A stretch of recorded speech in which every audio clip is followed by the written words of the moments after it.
Who am I? If someone asked you who you are, would you actually know how to answer?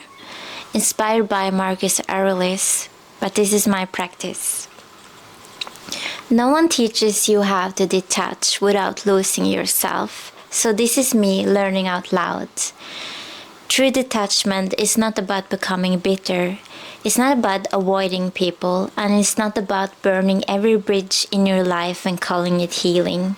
That's not what detachment is.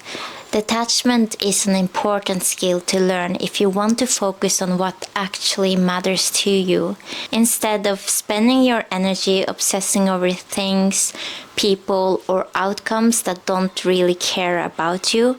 Because here's the thing. The world isn't always kind. It can feel unfair, and sometimes there's no clear reason why things happen the way they do. But detachment isn't about denying that. It's about learning how to move forward despite it. If you're not appreciated somewhere, that doesn't mean you have to collapse emotionally. It doesn't mean you have to prove your worth harder. Sometimes the most self-respecting thing you can do is leave quietly. Not out of anger, not to prove a point, just because staying costs you too much. Detachment is about boundaries. It means giving only what you're actually comfortable giving. Your time, your energy, your attention, and your care.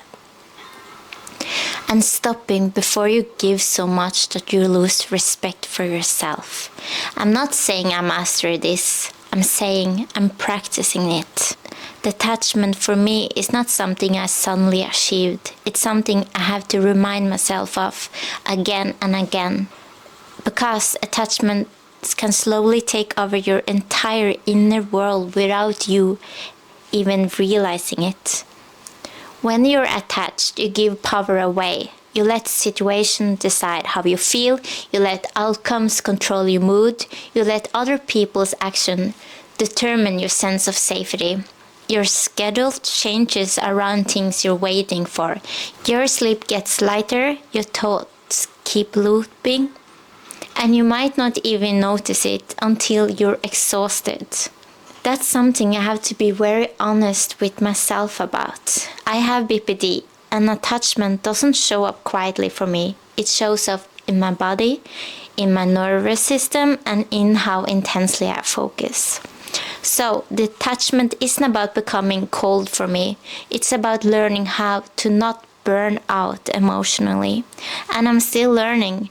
Some days I manage to pause, some days I don't. Some days I catch myself before reacting. Other days I realize it later.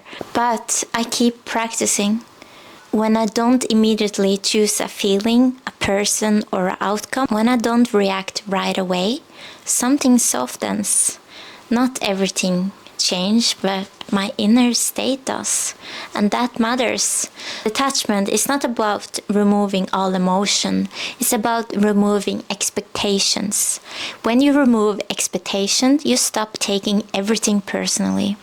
You stop interpreting every silence as rejection, every delay as abandonment, and every change as a threat. And slowly you become less controlled by what happened outside of you.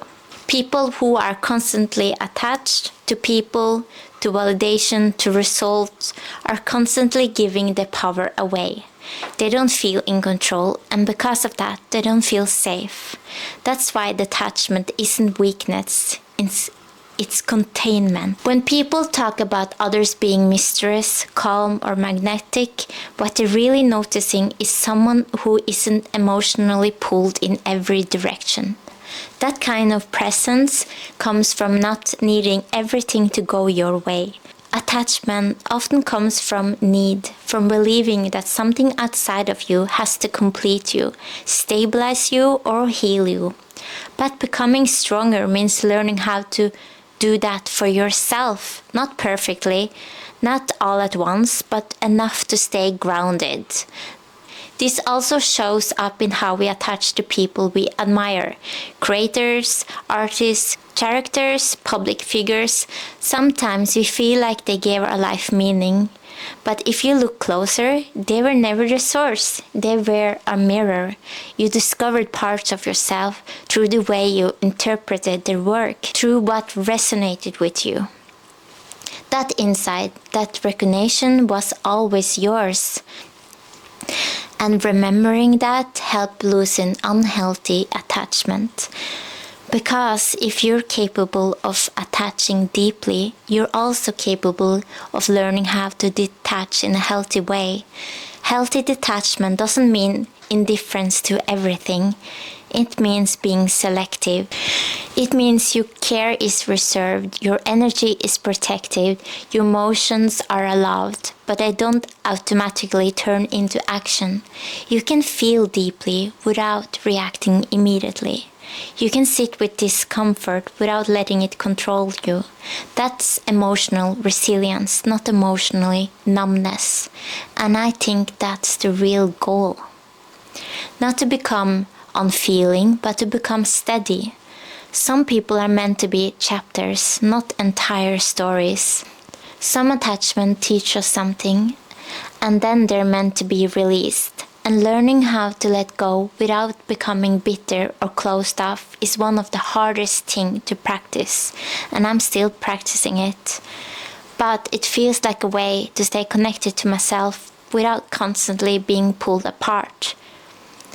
If you're listening to this and you feel overwhelmed or overly attached or emotionally tired, you're not broken.